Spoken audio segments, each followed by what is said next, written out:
MBE English Podcast. Hello and welcome to MBE English Podcast. I'm Emma. And I'm Kevin. Thanks for being here. Today's episode is an advanced listening practice conversation about healthy habits, not trends. Not extremes, but habits that actually survive real life. We'll talk about systems, environment, and consistency because long-term health isn't built on motivation. Exactly. Let's get into it. Emma, I think healthy habits has become a kind of lifestyle branding. People sell routines that look impressive, but they're not designed for normal lives. I agree. There's a difference between habits that are performative and habits that are sustainable. Many routines are built for social media, not for real schedules. And they often require constant willpower, but willpower is unreliable. Exactly. If a habit depends on daily motivation, it's fragile. That's why I prefer thinking in terms of systems. What's the default, what's easy, and what's frictionless? In other words, habit design. Yes, the environment shapes behavior more than we like to admit.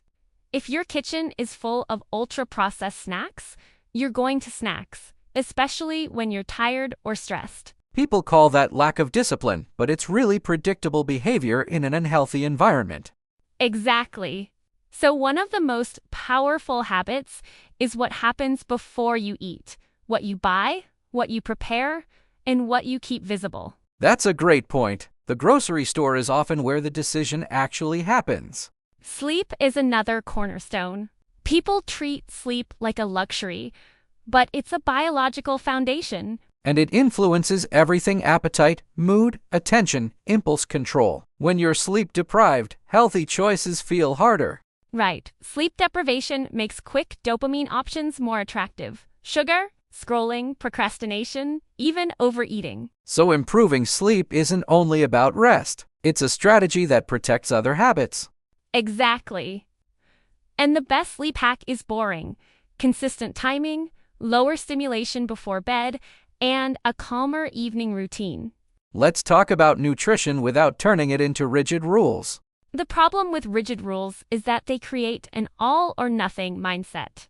If you break the rule once, you feel like you failed, and then you stop. So you replace strict rules with flexible principles.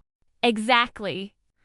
Principles like eat enough protein, prioritize whole foods, add more fiber, and reduce ultra-processed snacks as your default. And planning is the bridge between intention and reality. Yes, even planning 2 meals in advance can reduce decision fatigue. When you're hungry and tired, the easiest option wins. That's why healthy habits are often about reducing decisions. Exactly. Less decision-making, fewer opportunities to fail. Movement is similar. People think health requires intense training, but most of the benefit comes from consistency and baseline activity. Yes, daily walking, small movement breaks, and light strength training can be more sustainable than extreme routines that cause burnout. I like the idea of a minimum effective dose, the smallest amount you can commit to, even on bad days. Exactly. If your minimum is a 15-minute walk, you'll do it more often. And over time, it compounds. Stress management might be the most underrated habit. Absolutely. Stress doesn't just feel bad. It changes behavior. It reduces patience, increases cravings, and makes sleep worse. And then people blame themselves for being weak when they're actually overwhelmed. That's why healthy habits should include boundaries, time away from screens, quiet time, and recovery. Screens are interesting because they're not always the problem, but they can become a coping mechanism. Exactly.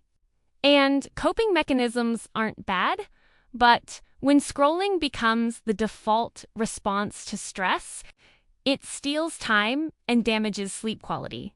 So the solution is intentional use, time windows, notification control, and protected focus blocks. Yes, you're not trying to eliminate pleasure. You're trying to protect your attention and energy. If we had to summarize, the best habits aren't impressive. They're repeatable. Exactly. Sustainable beats impressive. And the goal isn't perfection, it's reliability. Build habits that still work when life is busy, messy, and stressful. That's the real test. Today we discussed healthy habits as a system, environment design, sleep as a foundation, flexible nutrition principles, sustainable movement, and stress boundaries. For listening practice, replay the episode and focus on how ideas are developed with phrases like "the problem is." In other words, and that's why. Thanks for listening to MBE English Podcast. Subscribe for more advanced English listening practice. See you next time.